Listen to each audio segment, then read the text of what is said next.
వేడికి వచ్చిన గుళ్ళను శుద్ధి చేసిన భార్య భర్తలురా గుండాన గుళ్ళను శుద్ధి చేసి గంధాన గుళ్ళను గచ్చులనికిన భార్య భర్తలే గుడి ఉన్న కాడ గుండ ఉండాలని గుండం లోపల తడిపెడతాను చేసిండ్రు భార్య భర్తలు తడిబట్టలు మడిగట్టుకొని పాడుబడ్డ గుళ్ళలకు వచ్చినారే ఆడబడ్డ గుళ్ళల్లో పూజలు ఎత్తి చేస్తాండ్రు భార్య భర్తలు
బ్రహ్మదేవ మా మీద కరణ లేదా తండ్రి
పూజ చేసిన కొద్ది ఇటు వేసుకుంటాడు అటు వేసుకుంటాడు ఇటుకోపుతాడు అందుకే నేను ఆడలను పెళ్లి చేసుకుని అంటే మా వాడు ఇల్లు లేదు అప్పుడు పెళ్లి చేసుకుంటే మంచిగా ఉంటుందిరా కొద్దిగా అయితే పెళ్ళాలు చీపురు చెప్పులు పడతారు మంచిగా ఉంటుంది కానీ అంట పెట్టింది దీన్ని. మంచి కూర్చోవయ్యా. మంచిగా అంటే కాదు ఆయన అన్న చూడు మూసుకొని ఎట్లా దగ్గర ఆడ ముంగట దేవుడే ఉన్నాడు. ఆ దేవుడికి ఏదైనా పెట్టేవాడికి వెనక్కి పెట్టానా ఈ దేవునికి పెడతా మంచి ఎనికైనా దేవుడు ఉన్నాడు అయ్యా. అని ఎట్లా కూర్చున్నా బా నీతో ఎట్లా కూర్చో గిట్టనా పొద్దుగాల పోలే నేను ఇంగ్లీష్ నేను గంజి మెచ్చుకుని నేను గాడిద కొనుక్కుని అనుకుంటానా నా ఇంటికాడ చూస్తావు ఇల్లు కూడా నా బాత్రూమ్ లెక్కలు ఉండే అని ఏమనుకుంటాను ఇక్కడ పోర్చాలు 12 పోర్చాలు వేసి బిల్డింగ్ కట్టిన 50 పోతే ఇక్కడ మొత్తం పాల రావుతు బండే ఎప్పుడు రూమ్ రూమ్ టీ పెట్టిన ఎప్పుడు టీవీ చూస్తాను రా కానీ పులిచాప వేసుకుని అట్టు ఉంటుంది పని చేస్తాడు నా ఇల్లు చూస్తావు నా బాత్రూమ్ చూస్తావా 7 తాటి కమ్మలు పెట్టిన మా అమ్మ నాకు 7 తాటి కమ్మల గుడిసి ఇచ్చింది 7 తాటి కమ్మల గుడిసి ఇచ్చిన వాళ్ళు 7 తాటి కమ్మలు కింద పెద్ద ఇట్లా నేనేం చేయాలి ఉండేది నా పిల్లలు నేను ఇద్దరమే కింద పెద్ద గుడిసిన నేనేం చేయాలని ఆ 7 3 వీకిన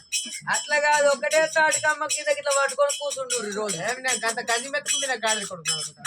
నాకు ఇంట్లో ఏంటి నీవేంది నేనేంది నా లెక్కేంది నా లెవెల్ మీరు వెళ్ళి ఇంకా నీళ్ళు కూడా నేను రాజ్యానికి రాజును దేశానికి దొరను దేశానికి దొరను ఈ నీలువా ఇల్లా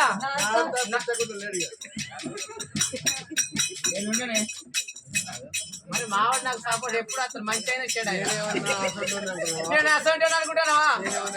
నేనేమన్నా ఇటువంటి అన్నా నేనేమన్నా లంగన అనుకుంటానా నేనేమన్నా దొంగనా నేనేమన్నా ఒకటే మాటలు తెలిసింది సంసారతానం మొత్తం అయితే 7 తాటికమ్మల గుడిసి ఇస్తే అన్నయ్య 3 తాటికమ్మలు వీకిన మంచిగా 3 తాటికమ్మలకి ఇట్లా చుట్టూ పెట్టిన మాకు అప్పుడు కేసీఆర్ ఇచ్చింది ఇప్పుడు ఇందిరమ్మ వచ్చినాయి చీరలు ఆ 3 తాటికమ్మల చుట్టూ చీర కట్టిన అదే నా బాత్రూమ్ అదే 12 పోర్షాలు పెట్టి బంగుల నీకు ఎప్పుడన్నా అందరు రాండి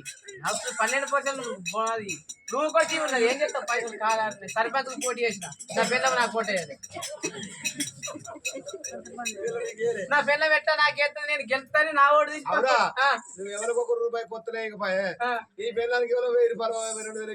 నేను ఇండిపెండెంట్ చేసిన నేను ఎట్లా గెలుస్తాను నా ఓటే నేను పక్కనకి వేసాను నా పిల్లలు నాకు ఓటే అందరికి పైసలు ఇచ్చినవా ఎవరు నువ్వు వచ్చాడు నీ పిల్లలకి నా పిల్లలకి అది అందరికి 90 పోసిన నా పిల్లలకి పోయారు అది అందుకే నా కోట వేయాలి ఓ దేవా నిన్నేవందో పరమాత్మ కొందో సరళో నీతో నేనందో దేవా నిన్నేవందో పరమాత్మ కొందో ఓ దేవా నిన్నేవందో పరమాత్మ కొందో సరళో నీతో నేనందో దేవా నిన్నేవందో పరమాత్మ కొందో సరళో నీతో నేనందో ఎంలాడకపోదాం నీతో ఎందో లాడకపోదాం నీతో ఎందో లాడకపోదాం నీతో ఎందో ఎలగల రాజన్న బంగారు లింగో నీలన్న రాజన్న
కంటికి నిద్ర లేదు శివ శివ అన్న మాట చిత్తం తప్పలేరు హర అన్న మాట ఆక్యం తప్పలేరే అమ్మా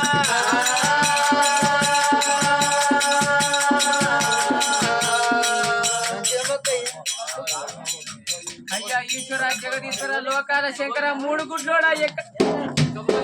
నీ గుడ్లు చీకుట్లుగా నీ గుడ్లను కట్లేసి మాడవ బాడుకావు ఎందుకే ఆ మూడు గుడ్లు ఎవరు మూడు గుడ్లలో అంటే ఆయన ఉన్నాడా ఎవరు ఆయన రాజన్నకుంటాయిగా ఏ రాజన్నకు ఎడవ కన్ను కుడి కన్ను నడవ లొట్ట శత్రి లొట్ట శత్రి కన్నా కాదయ్యా నొష్ట శత్రి కన్ను లోకాధికారి త్రినేత్రముల గల్లవాడ ఎవలాడ రాజన్న వచ్చిన పెన్న మరి మూడు కన్నుల వాడ ముక్కంటి ఈశ్వరుడు అనే మూడు గుడ్లోడా అంటాను అరే ఇంట్లో అయితే కంటి గుడ్డు ఉండదా గయ్య అంటాను నేను భార్య భర్తలు కనుక ఏడు పొద్దులైతే ఏడు మాపులైతే ఉన్నదమ్మా అయితేనే పోయి పాడుపడ్డే గుళ్ళల్లో మాకు సంతానం కావాలి లేకపోతే ఇక మా ప్రాణం ఉండేందుకు మా ప్రాణం లేకెందుకు ఇదే శివలింగాన్ని బట్టి శివలింగానికి మా శిరసు గుద్దుకొని తల లోపలి మెదడు తీసి ఈ మీద పూజలంటే చేస్తాం ఒంటి లోపలి రక్తం తీసి చంద్ర పూజలు అంట చేస్తాం భగవంత కడుపు లోపలి పేగులు తీసి జంజరాలు పూల హరాలు అంటే చేస్తావా అని ఏడు పొద్దులైతుంది ఏడు మాపులైతుంది భార్య భర్తలు కడుపు కన్నం లేదు కంటికి నిద్ర లేకుండా